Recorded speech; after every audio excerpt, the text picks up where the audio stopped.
Люди занятые. Сегодня у нас семинар по коррупции. Тема у нас формирование антикоррупционной культуры. Хотелось бы отметить, что в целом у нас поэтапная реализация антикоррупционной программы обеспечивается. Со временем активизируются административные полномочия органов госуправления, растет доверие гражданского общества к представителям госвласти, укрепляется социальная и политическая стабильность в стране. Сегодня у нас лектор наша многоуважаемая, всем уже знакомая Алтынай Ислямовна. Она у нас преподаватель филиала Академии государственного управления при президенте Республики Казахстан по Карагандинской области, член информационно-просветительского штаба Сулейменова Алтынай Ислямовна. Алтынай Ислямовна, пожалуйста, вам слово. Здравствуйте, уважаемые слушатели, здравствуйте, уважаемые государственные служащие. Мне очень приятно сегодня общаться с вами на нашей Zoom-площадке. Так получилось, что мы сейчас с вами живем в новых условиях, в новом формате. И та работа, которую мы раньше проводили в аудиториях, глаза в глаза, лицом к лицу, сейчас у нас перешла вот на такой вот электронный формат, когда мы работаем друг с другом, видя так вот в окошечке друг друга. Хорошо, если видим, хорошо, если слышим, потому что Zoom бывает у нас очень капризный, раз и выкинет, да, а потом вот стой и жди, пока тебя подключат, или ты сможешь как-то обратно вернуться в конференцию. Ну что ж, тем не менее, я рада вас приветствовать на этой вот нашей площадке. Как говорится, это лучше, чем ничего. И сегодня мне бы в рамках нашего общего разговора о формировании антикоррупционной культуры хотелось бы поговорить с вами о тех изменениях в законодательство о противодействии коррупции, которые были внесены 6 октября 2020 года, текущего года. Я так думаю, что в некоторых ваших организациях уже таковые занятия проходили по рассмотрению вот этих вот изменений, по анализу, по обсуждению этих изменений. И поэтому мне бы хотелось внести, может быть, какую-то свою лепту, сказать свое слово. И я надеюсь, что сегодняшний наш с вами разговор будет полезным для вас. Почему? Потому что эти изменения касаются вас, вашей работы, вашей службы, вашей жизни и вашей безопасности в том числе. Давайте построим наш разговор следующим образом. Мне сказали, что мое время выступления перед вами ограничено 60 минутами. То есть у меня 1 час. Да? Вот. Мне сказали, больше не Алтынай Ислямовна. Это такие занятые люди. Вот. И я думаю, правильно, занятые люди, что ж теперь будем под эти условия подстраиваться и сделаем таким образом. Я сейчас начну. Вы можете по ходу задавать вопросы, только по ходу вот сразу, чтобы я не уходила вправо и влево. И я оставлю минут 5-8 в конце занятия для того, чтобы вы могли какие-то свои вопросы задать и чтобы я успела на них ответить. Добро? Идет такой формат? Вот такой режим. И по регламенту мы с вами должны закончить в 15 часов 30 минут ровно. Если я вдруг задержусь, вы имеете полное право сказать: Алтынай Ислямовна, время, регламент. Все. Идет? Идет. Ну вот мы с вами договорились вот здесь вот на берегу. Ну что ж, 6 октября президентом был подписан закон о внесении изменений и дополнений в некоторые законодательные акты Республики Казахстан по вопросам противодействия коррупции. Это не первая и не последняя серия изменений и дополнений. Я об этом еще, возможно, буду говорить, потому что вот то сегодняшнее новье, которое мы имеем перед глазами, оно как раз-таки касается деятельности многих госслужащих. И для того, чтобы конкретно уже показать вам сами изменения и дополнения, мне надо подвести общую платформу, как говорится, базис под наш разговор.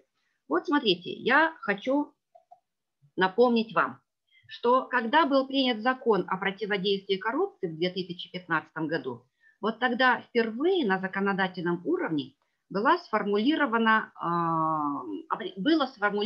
определение антикоррупционной политики. Вот сейчас оно у вас перед глазами. И если вы посмотрите внимательно на это определение, вы увидите, что сегодняшняя казахстанская антикоррупционная политика имеет два направления. Два направления. Какие это направления? Первое – это снижение коррупционных рисков.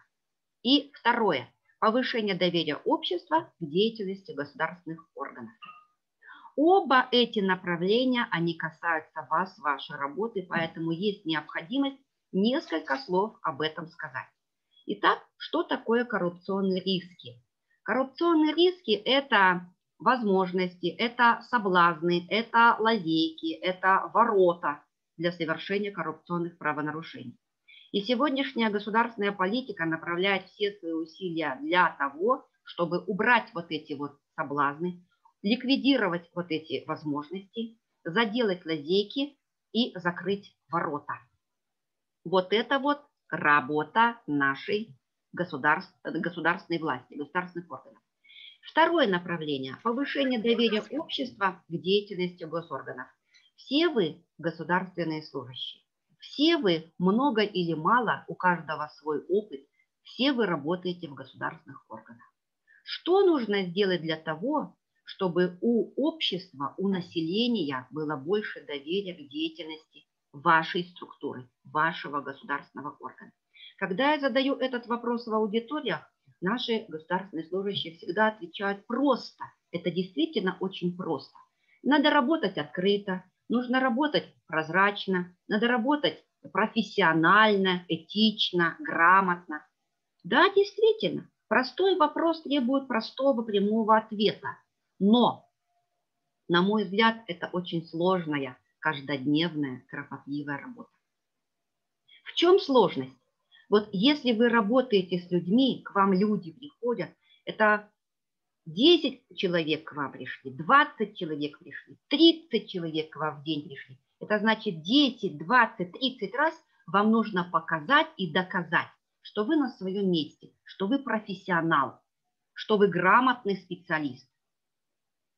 И вот это вот доверие потихонечку, по капельке будет добавляться. И вот те люди, которые к вам приходят, им, по сути дела, по большому счету, им все равно, как вы себя чувствуете, не болит ли у вас зуб, не заболел ли у вас ребенок, как вы спали, им все равно. И каждый из вас представляет собой лицо государства. И вот те люди, которые к вам приходят, они видят перед собой не Васю, Петю, Машу, Айгуль, они видят перед собой представителя государства. И от того, как вы повернетесь, как вы поздороваетесь, как вы порешаете вопрос, будет зависеть отношение к государственной системе. Вот в этом сложность. Поэтому завоевать доверие – это трудно, это каждодневно, это тяжело, к этому нужно идти. А упасть, уронить это все, это легче легкого. Поэтому вот то, что вы работаете на государственной службе, то, что вы выполняете свой функционал изо дня в день, это, конечно, очень большой труд и низкий вам поклон. Я знаю, что это такое. Знаю, я сама 10 лет работала на госслужбе. Вот. И вот эти вот два направления антикоррупционной политики на сегодняшний день являются основными, которые диктуют развитие нашего законодательства в том числе. Вот теперь. Так, идем дальше. Вот. Я напоминаю вам, поскольку речь идет о коррупции, об антикоррупционной политике, антикоррупционной деятельности, то врага надо знать в лицо. Да? Вот у вас перед глазами определение коррупции. Сверху из старого закона о борьбе с коррупцией, снизу из нового, сегодня действующего закона о противодействии коррупции. Вот будь у меня побольше времени, нежели сегодняшние 60 минут, мы бы с вами очень подробненько поговорили бы о том, чем отличаются вот эти вот два определения друг от друга. Но поскольку у меня этого времени нет, поэтому я вот такими вот штрихами, основными моментами сама вам объясню. Во-первых, смотрите, старый закон назывался о борьбе с коррупцией. Сегодняшний, ныне действующий, мой курсор, видите, да, о противодействии коррупции. Вот если вот эти вот два закона сравнить между собой по наименованию, что мы видим? Борьба с коррупцией – это по факту. Вот оно случилось, следом идет ответственность. Вот он нарушил, и его к ответственности привлекают. А что такое противодействие коррупции? Это не допустить сегодня то, что может произойти впоследствии, что может произойти завтра. То есть тут вот главный упор идет на профилактику. Профилактика.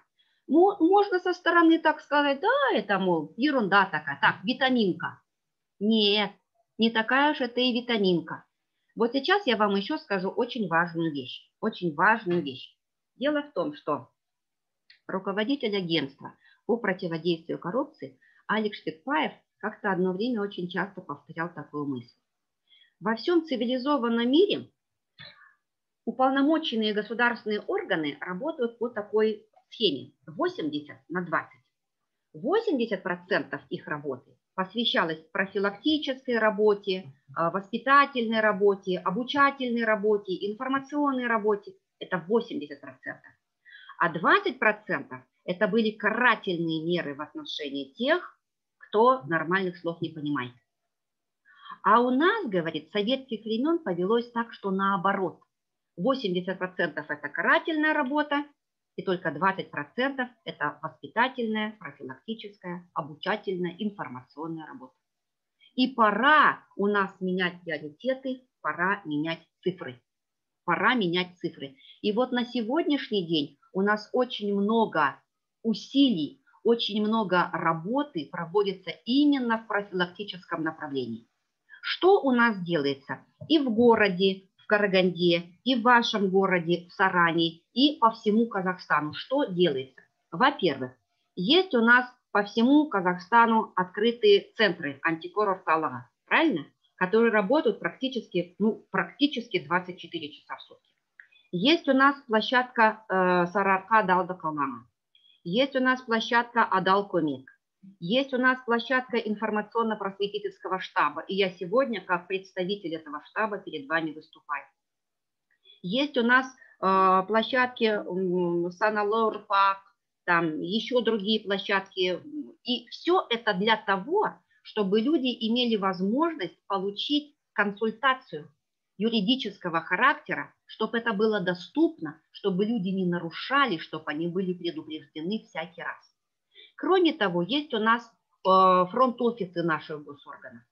Есть у нас площадки Open Space. Видели такие, да? Прозрачные такие кабинеты, чтобы можно было людям увидеть, кто там работает, как работают, как людей принимают. Это вот как раз-таки все для той вот реализации политики, чтобы это было прозрачно, доступно, открыто. Все это профилактика. И вот теперь смотрите, я много лет работаю в этом направлении и все время говорю, у любого коррупционного правонарушения есть две стороны. Одна сторона, которая дает, предлагает, а другая сторона, которая берет или использует свое служебное положение для того, чтобы взять. И вот на стороне дающей у нас выступают физические лица, юридические лица. А на стороне берущих, принимающих, вот посмотрите, целая толпа народу законом установлена, она определена. Во-первых, это лица, занимающие ответственную госдолжность. Во-вторых, лица, уполномоченные на выполнение госфункций. В-третьих, лица, приравненные к лицам уполномоченных на выполнение госфункций. И четвертое, должностные лица. Все. Больше тут никого нету. Больше никого нету. Но у нас так вот сложилось в нашей жизни, в нашей действительности, что информации по противодействию коррупции у нас очень много. В соцсетях, в интернете, на телевидении, в газетах, на столбах, на билбордах, в маршрутках, в автобусах, кругом. И складывается впечатление, что уж о чем, а о коррупции, коррупционных правонарушениях народ у нас знает все. И находит у нас нарушителей кругом, с удовольствием точно и уверенно находят. Но если немножечко поглубже спросить, если поточнее начать уточнять, выспрашивать, то тогда выясняется, что мало кто точно может и правильно сказать, где есть нарушение, где нет нарушения, где есть субъект, где нет субъекта, где есть коррупция, а где коррупционного правонарушения и близко нету. И поэтому вот эти вот моменты приходится уточнять. И мы, члены информационно-просветительского штаба, только и занимаемся вот этими вот вопросами, что приходим к людям и на простых вопросах, на простых примерах, простыми словами объясняем сложные вещи, чтобы люди разбирали, чтобы люди знали. И я как юрист в основном я оперирую юридическими нормами, определениями закона, вот теми формулировками, которые есть в нормативных правовых актах. А без этого никак. Потому что закон один для всех. И вот посмотрите, я хочу вам показать очень серьезное отличие старого определения от нового. Что такое коррупция была по старому закону? Внимание на экран. Коррупция – это непредусмотренное законом принятие благ и преимуществ. Что такое принятие? Это взятие, получение, конкретное по факту.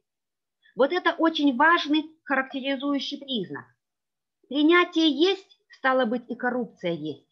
Принятия нет, стало быть, и коррупции тоже нет.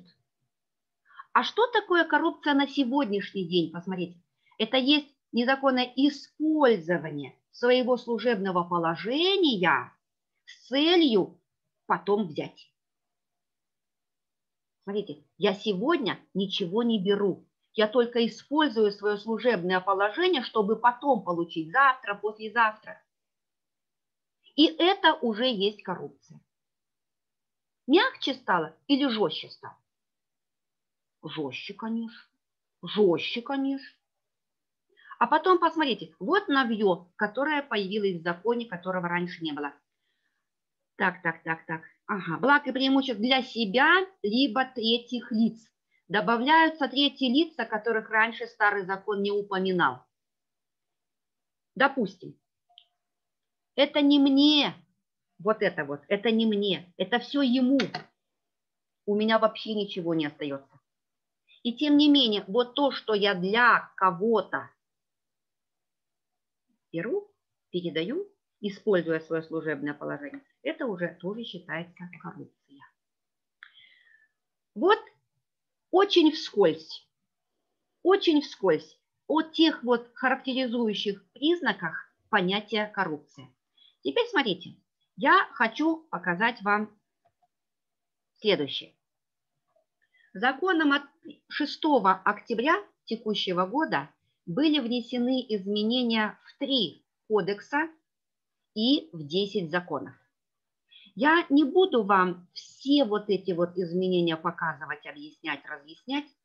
Не буду. Во-первых, потому что на это у меня времени нет, а во-вторых, некоторые из вот этих вот законов, такие как, например, о жилищных отношениях, о Национальном архивном фонде и архивах, о профилактике коррупционных правонарушений и другие, вот эти вот законы, они укрепили статус уполномоченного государственного органа по противодействию коррупции.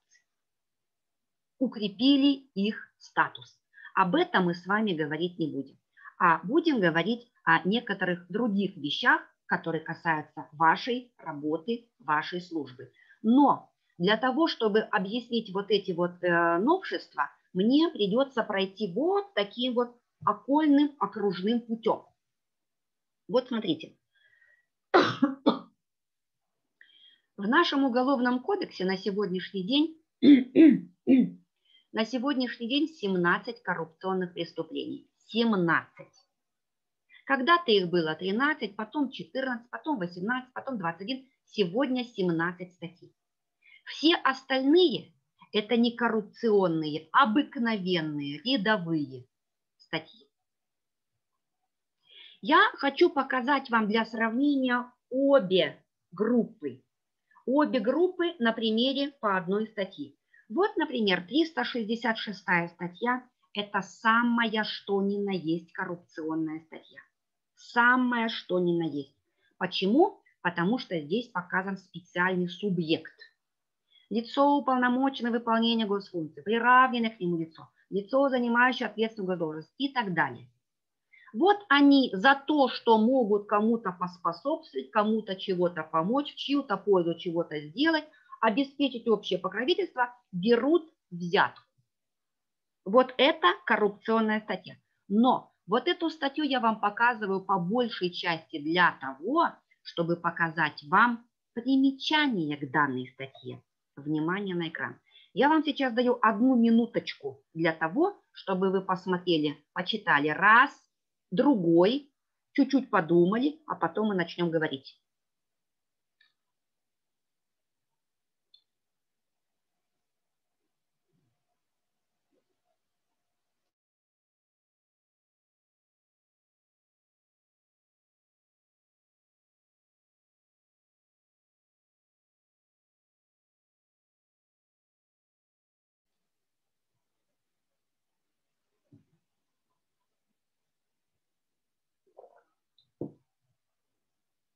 Прочитали? А вот теперь что я скажу. Наблюдения показывают, многолетний опыт и многолетняя практика мне показывают, что у нас люди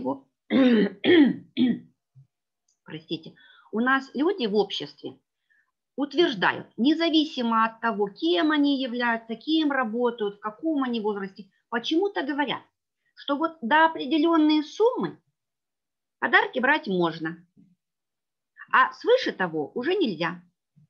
Больше того, кто-то называет определенную цифру. Кто-то говорит, до 1000 тенге можно, кто-то говорит, там до 2000 тенге можно, а кто-то более продвинутый говорит, до 2 МРП можно, а свыше уже нельзя. Вот это заблуждение, это ошибка, и я сейчас это вам покажу наглядно. Вот посмотрите, пожалуйста. Перед вами примечание к 366 статье.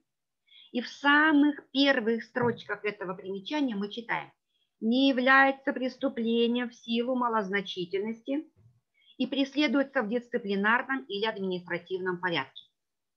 То есть, посмотрите, уже здесь в самых первых строчках нам показано, что это не граница между можно и нельзя, а граница между разными видами наказания. С одной стороны уголовная ответственность, с другой стороны дисциплинарная или административная. В каких случаях это будет дисциплинарная или административная? А вот в том случае, если будет признана малозначительность. А в каком случае будет признана малозначительность? А вот в том случае, если присутствуют 4 вот этих обязательных признака. Это было впервые, без предварительной договоренности, за уже совершенные до того законные действия, бездействия.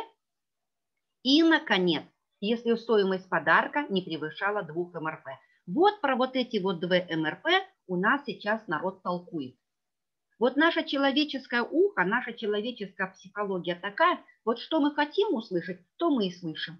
Вот про вот эти вот 2 МРП мы слышим прекрасно. А остальные вот эти вот 3 признака, они почему-то, проходят мимо ушей. Хотя я еще раз скажу, все 4 признака должны действовать в совокупности, все вместе. Если хотя бы одного из них нет, это значит уже не будет малозначительности. Это уже будет уголовная ответственность во весь рост. Вот это понятно, мысль? Понятно. А вот теперь смотрите, я хочу вам показать небольшое видео.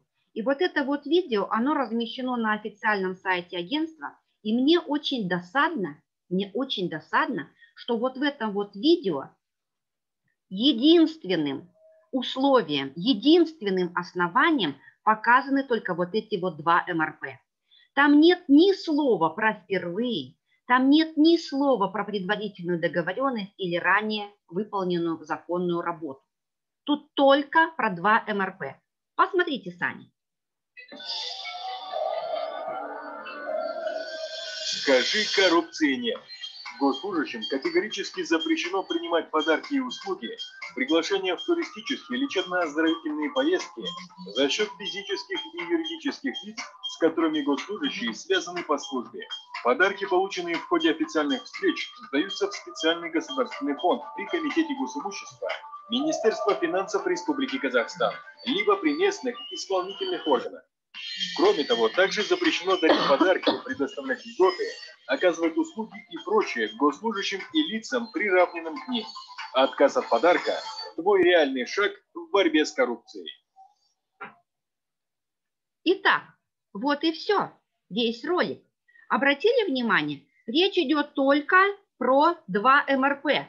Категорически запрещено принимать подарки. Свыше 2 МРП, тут нам говорят, это уголовная ответственность, совершенно верно. Ниже, чем 2 МРП, это вот дисциплинарно-административная ответственность. Про остальные признаки малозначительности здесь нет ни слова. К чему может привести такая недоговоренность? К чему может привести такая неполнота информации? Она может привести к нарушениям коррупционного характера. Более того, она может привести к коррупционным преступлениям уголовным. Вот теперь вот дальше, смотрите. Так. Вот. Про 7 дней. Я хочу предложить вам такой кейс. Вот такую вот задачу. Смотрите, допустим, я государственный служащий. И мне вот тут вот за закрытой дверью, мы в кабинете 1 на 1, Элеонора дарит подарок. Я-то закон знаю, я про 7 дней наслышана, и теперь я так для себя думаю, ага, я поразвлекаюсь, я поиграю 7 дней, а на 7-й день сдам. Как вам такая идея? Здорово? Можно так? Про 7 дней тут написано. На 7-й день сдам. Не можно. Совсем не можно. Почему? Потому что вот сейчас я немножко пробегу вперед. А нет, не буду сейчас пробегать вперед, потому что на это я время потрачу. Потому что согласно 52 статье Закона о государственной службе, госслужащий вообще не должен принимать. Никак не должен принимать. Нисколько. А вот эти вот 7 дней, в каких случаях это правило работает? Во-первых, если это было получено в ходе официальной встречи, на официозе, на протокольной встрече. Вам это вручили на сцене, вы это получаете. И вот этот подарок, кстати, согласно последним изменениям от 6 октября, это считается подарком, который сделан государству. Он вам не принадлежит. И вы это сдаете в спецгосфонд. Кстати, где находится спецгосфонд? На Костенко 6. Госкомимущество. Да? Вот. Это одно. Это раз условие. Второе условие. Вот, допустим, вы вышли из своего кабинета, пошли к своему руководителю документы подписать. Потом вы вернулись. И раз, оно тут, оказывается, лежит у вас. Откуда пришло, когда пришло, неизвестно. От кого пришло. Вот тут вот в этом случае тоже действуют вот эти вот 7 дней. Но я вам даю практический совет. Когда вы вот это вот увидали, тут же поставьте в известность своего руководителя. Тут же, немедленно. И руками лучше не трогайте. Понятно? Вот тут вот эти вот 7 дней действуют. Так, вот теперь смотрите. Дальше что у нас здесь? Дарение подарка запрещено. То есть вот тут вот кто является субъектом данного требования? Это тот, который дает. Физические лица, юридические лица. Да, действительно, законом предусмотрена уголовная ответственность, административная ответственность. Скажите, пожалуйста, вот какой размер штрафа у того, который дает и тем самым нарушает административную статью? Размер штрафа для дающего – это сколько?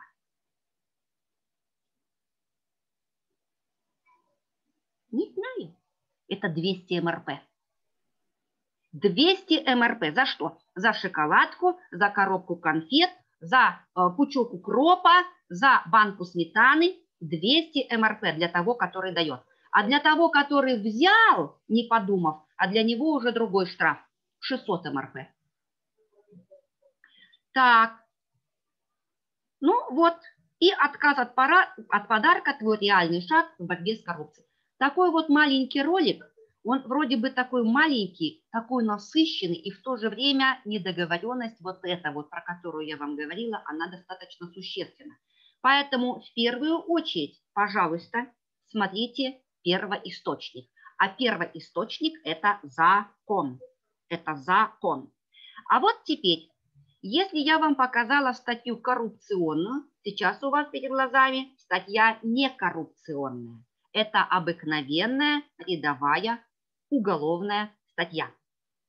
Прочитайте, пожалуйста, фабулу данной статьи, а потом поговорим.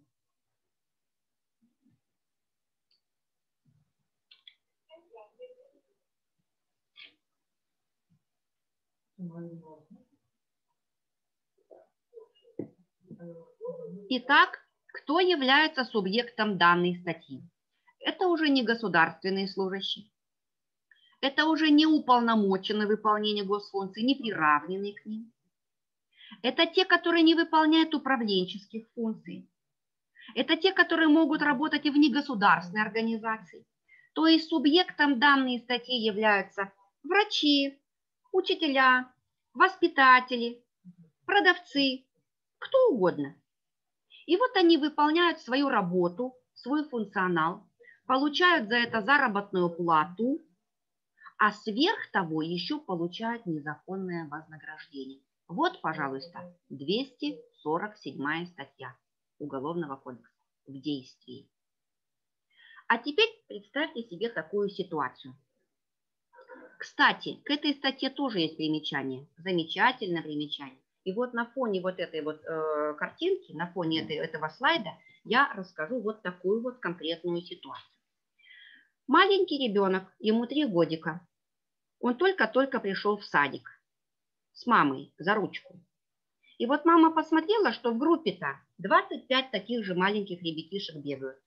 И на всю вот эту вот толпу одна воспитательница до обеда, вторая воспитательница после обеда, одна няня на всех с утра до вечера. И все.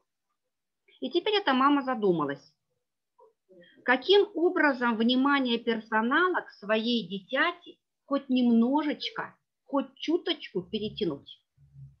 И она не придумала ничего более оригинального, чем на следующий день пришла и принесла в подарок воспитателю коробку конфет. Воспитатель коробку конфет берет. Вот сейчас у вас перед глазами примечание к 247 статье. И я хочу попросить вас, посмотрите, пожалуйста, прикиньте вот ту ситуацию, которую я вам сейчас предложила для обсуждения, и сравните ее вот с той вот нормой, которая у вас перед глазами. После этого скажите, какой ответственности должен быть привлечен тот воспитатель, который берет коробку конфет? Вы можете включить микрофончик и ответить на мой вопрос.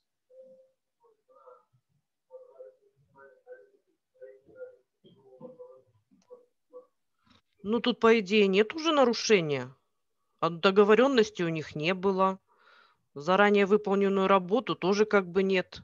Он просит, родитель просит, чтобы дали, как ребенку уделяли больше внимания. И стоимость подарка наверняка не превышает 5 МРП. Значит, уголовного состава преступления нету. Так, все, вообще никакого нету, да? Можно брать конфеты. Ну, согласно этого примечания, я не вижу. Вот видите, еще раз спасибо большое. Нет, я не согласна. Ну-ка, ну-ка, ну-ка. В чем вы не согласны? Обоснуйте. Есть, это не просто правонарушение, есть. Ага, а какое? Я говорю, говорите, говорите. Какое нарушение? Правонарушение просто что-то связь пропадает. Это не является уголовным правонарушением, но является дисциплинарным. Правильно же? Правильно. Это вы сами спросили, сами себе ответили, да? Правильно? Правильно. Все согласны? Или есть еще третье мнение?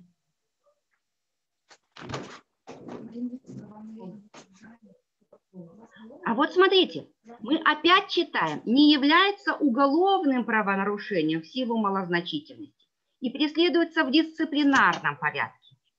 В каком случае, когда есть малозначительность, да?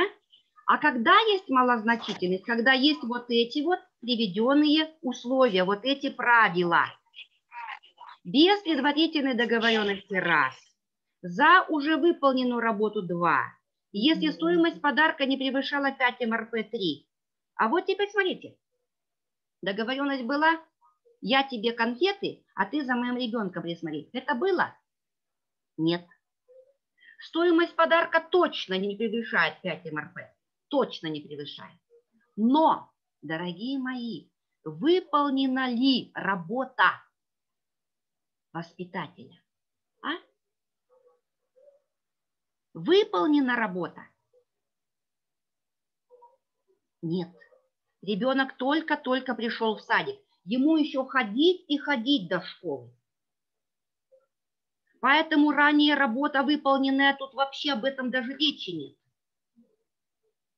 А если хотя бы одного условия не хватает, это уже не будет малозначительно, это уже будет уголовная ответственность. Понимаете, какая страшная статья? А вот теперь давайте немножко изменим ситуацию. Допустим, ребенок уже в садик отходил. Все, он отходил. Сегодня прошел выпускной утренник. Завтра он в садик не придет. А послезавтра он пойдет в школу в 1 класс. И вот после вот этого утренника приходит мамаша к тому же воспитателю и ту же самую коробку конфет дарит. Спасибо вам, вы воспитали моего ребенка, он умеет писать, умеет считать, у него хорошие манеры, не покалечился сам, не покалечил других, вот вам, пожалуйста, конфеты. А в этом случае он может принимать конфеты? Нет. Так, в этом случае какая будет ответственность? Заранее выполненную работу. Выполненная работа. И опять-таки, это не граница между можно и нельзя, да? Видите, я вам курсором показываю. Это будет дисциплинарная ответственность. Дисциплинарная за ту же самую коробку конфет. При всех вот этих вот исполненных условиях. А вот теперь давайте просто-напросто по-житейски рассуждать. У вас дети есть? У кого-то даже внуки есть. В школу ходят, в садик ходят.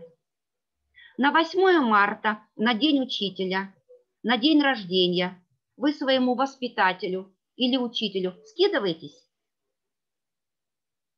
Скидываетесь. Сколько там денежек получается в общей сумме? Ну, явно не 5 МРП. Под какую ответственность вы толкаете своего воспитателя или учителя любимого? Вот и подумайте.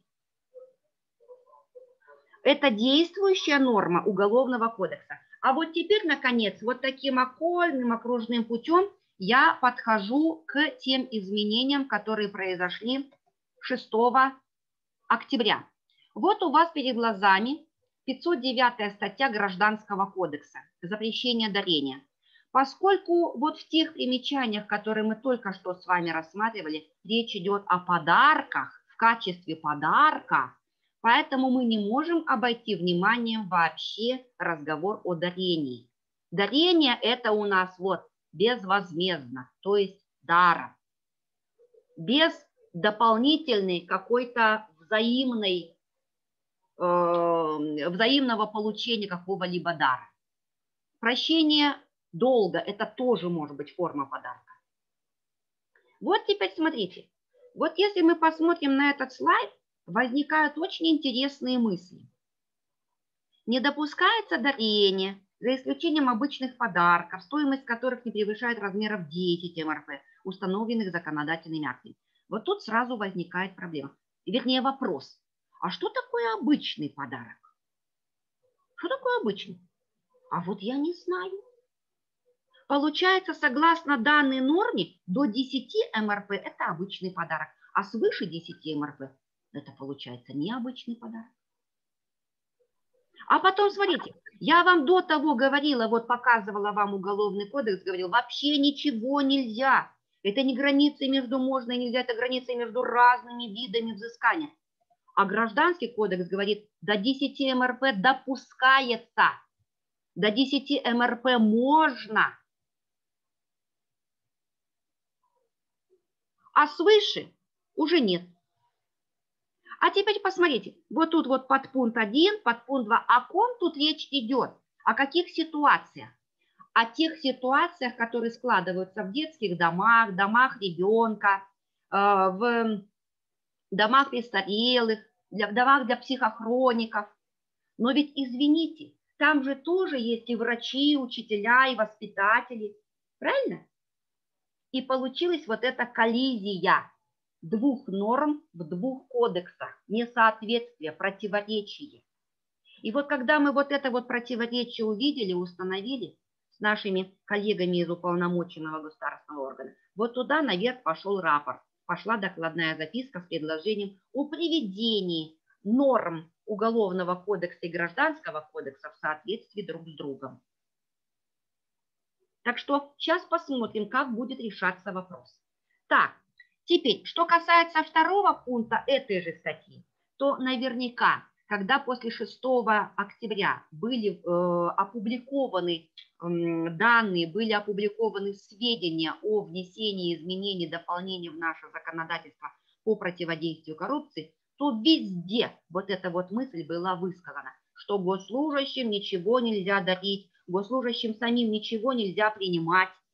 И им, и тем лицам, которые взяли на себя антикоррупционные ограничения. Но, извините, дорогие мои, оно и было-то нельзя. Ведь вот эта вот статья, она же и была до того. И в законе о госслужбе это сказано было. И в законе о противодействии коррупции это же у нас есть. То есть еще раз просто-напросто подтвердили, еще раз вот эту вот мысль повторили. Теперь смотрите. Новая статья, которой раньше не было, появилась в Уголовном кодексе. Еще в прошлом году, 2 сентября 2019 года, когда президент Токаев обращался к народу Казахстана в своем ежегодном послании, он говорил, что в правоохранительных органах недопустимы провокационные действия в отношении граждан. Презумпцию невиновности никто не отменял. И вот теперь, 6 октября, появляется новая норма в Уголовном кодексе «Провокация преступления». Я вам сейчас продемонстрирую, как это может быть. Вот, например, смотрите. Я сижу, я вот то самое должностное лицо, которое проводит оперативно-розыскную деятельность. Сижу у себя за столом и думаю, что бы такое вот придумать, что бы такое предпринять. И придумала. А ну-ка я проверю вон того гражданина. Подстроим мы ему такую вот специальную ситуацию, подстроим мы ему искусственные условия и посмотрим, как он здесь отреагирует. Нарушит закон, не нарушит закон. Вот это провокация. Вот это провокация. Но если в отношении того гражданина был сигнал, было заявление, было обращение, и то же самое должностное лицо точно такое же действие планирует, создать условия, создать такую-то ситуацию и посмотреть, как он будет действовать. Вот это уже провокации не будет. Вот это понятно?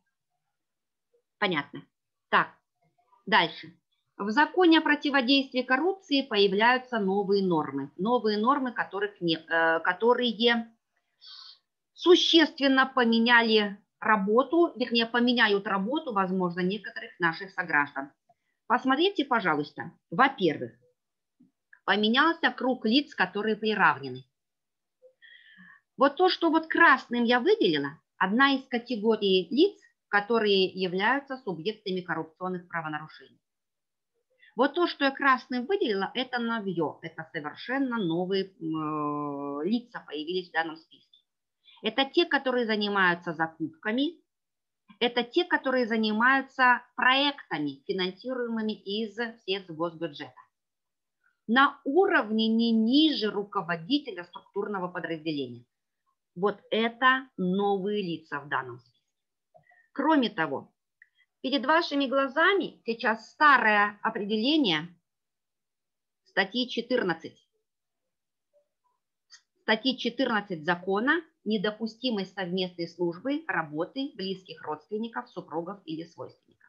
Вот эта вот норма, подобная ей, была и в старом законе о борьбе с коррупцией. Она стала действующей и в новом законе о противодействии коррупции. И она получила изменения и в дальнейшем, 6 октября. Сейчас я вам показываю норму до изменения октябрьского. Что это такое? Посмотрите, пожалуйста, на меня. Закон говорит, нельзя в подчинении друг у друга работать. Вертикаль недопустима. А вот когда без подчинения, горизонталь, вот это можно. Это можно. И закон говорит, в подчинении нельзя, запрещено. Теперь у меня к вам вопрос. Вот у вас перед глазами норма закона. Скажите, пожалуйста, согласно данной норме, кто не может работать вот здесь, внизу? Вот тут, внизу, кто не может работать в подчинении?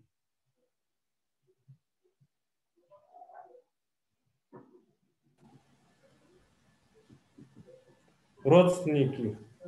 Родственники? Вы знаете, вы ответили так, как отвечают, наверное, 95% наших слушателей. Вы ответили неправильно. Неправильно.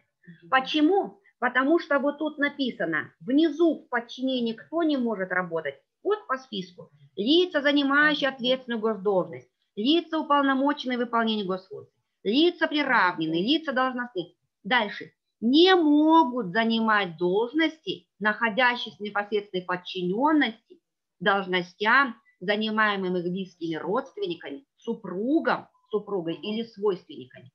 То есть, посмотрите, вот она, двухзвенная структура, сверху, снизу.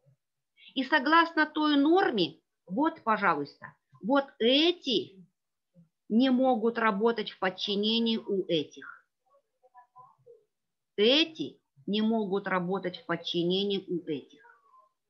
А теперь смотрите, я вам фокус покажу. Смотрите на меня. Закон говорит, вот так нельзя. А вот так запрета нету. Еще раз. Закон говорит, вот так нельзя. А вот так запрета нету. Этот фокус работает не везде. Этот фокус замечательно работает в квазигосударственном секторе. Он работает в обычных госучреждениях, но он не работает в госорганах. Он не работает на госслужбе. Вот, например, смотрите. Курсор виден, да? Обыкновенная городская школа. Первое лицо кто? Директор. Где он? Он вот здесь, наверху, руководитель. Вот в этой самой школе может работать простым учителем физики, химии, математики его сестра, его дочь, его жена. Может? Может. Потому что учитель не является ни лицом, занимающим ответственную госдолжность, ни уполномоченным выполнение госфункций, ни приравненным, ни должностным лицом. Правильно? Правильно. Точно так же больница, скажем. Первое лицо – главврач, а здесь хирург, кто там еще, терапевт, педиатр и так далее. Близкий родственник. Тоже, казалось бы, нормально, потому что врач не является ни вот этим, ни вот этим, ни вот этим. А на госслужбе начальник отдела, руководитель отдела и специалист отдела можно? Не можно. Потому что и тот, и другой – это лица, уполномоченные на выполнение государственных функций. Если эту же самую схему мы изложим еще проще, смотрите, что получится. Жанна не может работать в подчинении у Ирины. А Ирина может работать в подчинении у Жанны? Вот этого запрета нет. В старом законе, в старой редакции этого запрета нет. А теперь посмотрите вот. Внизу то, что курсивом, это то, что добавилось. В чем поменялся смысл нормы?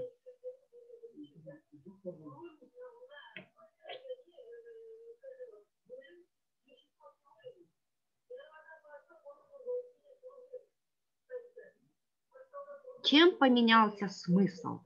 Что поменялось? Ну, раньше оговаривалась должность, а теперь все просто родственники и все. Да? Не совсем.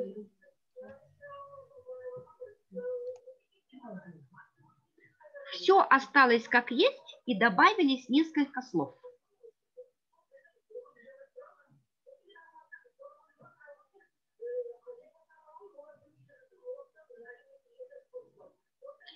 Посмотрите-ка, добавилось третье звено. Добавилось третье звено. Лица, занимающие ответственность должность, не могут работать в подчинении у близких родственников, а также не могут иметь в подчинении близких родственников, супругов и свойственников. Вы видите? Появляется третье звено. Сейчас, подождите. Выключите, пожалуйста, микрофон пока. Вот смотрите. Несколько недель назад мне довелось побывать в одном из городов области. И я как раз там вот эти вот изменения новые объясняла. И после той беседы, после той лекции в фойе ко мне подошла одна из слушательниц и говорит: я директор музыкальной школы. Единственные музыкальные школы в городе у нас КГКП, коммунальное государственное казенное предприятие. Мой сын, говорит, учится в консерватории. Можно ли ему после окончания консерватории прийти работать в нашу школу? Ответьте, пожалуйста, на вопрос. Я, говорит, директор школы. Смогу ли я принять сына на работу? Единственная музыкальная школа. Нет, получается. Потому что директор школы в данном случае это приравненное лицо к уполномоченному на выполнение госфункций.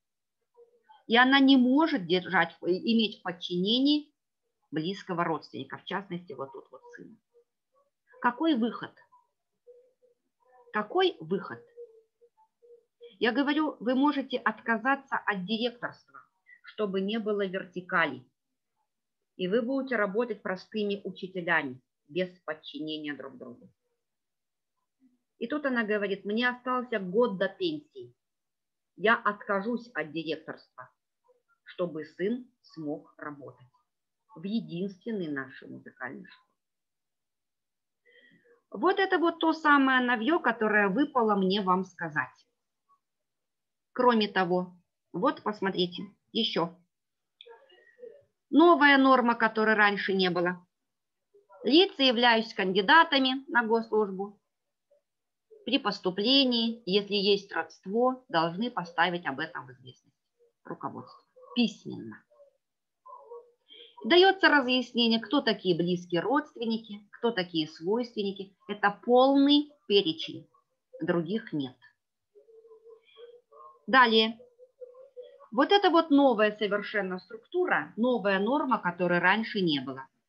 Согласно статье 16 Закона о противодействии коррупции, у нас в субъектах квазигосударственного сектора должны быть созданы комплаенс-службы. Квазигосударственный сектор – это организация с долей государственного имущества. Это госпредприятия, это у нас АО, ТО, нацхолдинги, нацкомпании, где есть доля госимущества. Но госучреждения и тем более госорганы в квазигосударственный сектор не входят. И вот там наряду с юридическими службами организовываются комплаенс-службы, у которых особое направление деятельности, особое наполнение, а именно антикор направление. Вот это новье. Это то, чего не было вообще раньше никогда. Вот теперь это на уровне закона. Это квазигоссектор раз. И плюс еще, субъекты предпринимательства, то есть частные структуры, они по желанию могут создавать у себя комплаенс-службы антикоррупционного направления тоже. Так, далее. В законе о госслужбе появилась тоже интересная норма. Я напоминаю, вот как раз таки об этом я уже говорила, 52-я статья закона о госслужбе, антикоррупционное поведение госслужащих. Согласно первому пункту, госслужащие вообще не должны ничего брать, они должны противостоять. Согласно пункту 2, не только сами, но тогда они и другим не должны давать возможности совершить коррупционных правонарушений. А вот третий пункт данной статьи, он подвергся изменениям и дополнениям. Вот то, что красненьким тут выделено, вот это новое. Давайте посмотрим, как оно было без красного. Если госслужащий располагает информацией о коррупционном правонарушении, вот как это было раньше.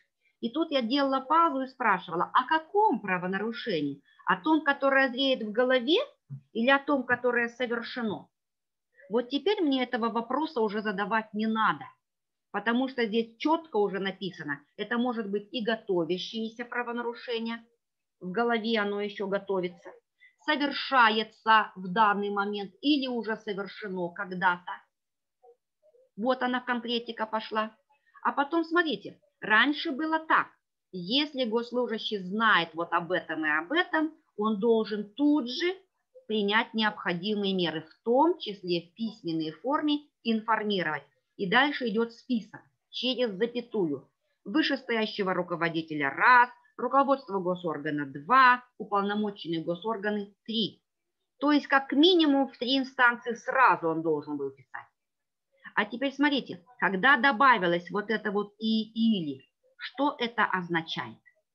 Это значит, что тот госслужащий может миновать вышестоящего руководителя, он может не обращаться к руководству госоргана, где работает, и сразу же напрямую обращаться в уполномоченные госорганы. И тут уже не будет считаться это нарушением субординации, потому что это и или четко позволяет ему это сделать. Потому что вот, например, смотрите, может случиться такое, что этот госслужащий дал информацию вышестоящему руководителю, а он это раз и у себя притормозил на столе и не дал движения. Может такое быть? Ну, как знать, как знать. И поэтому у того госслужащего есть возможность сразу же обращаться в уполномоченные государственные органы. Ну и тут я просто напоминаю, тут изменений нету. Если госслужащего склоняют к совершению коррупционного правонарушения, он должен дать об этом информацию туда же. А склоняют это, то есть подталкивают его туда, любым способом, уговаривают, заставляют, шантажируют, соблазняют, как угодно. Должен дать информацию, иначе он сам явится нарушителем. Так, все. Вопросы, пожалуйста, уважаемые слушатели.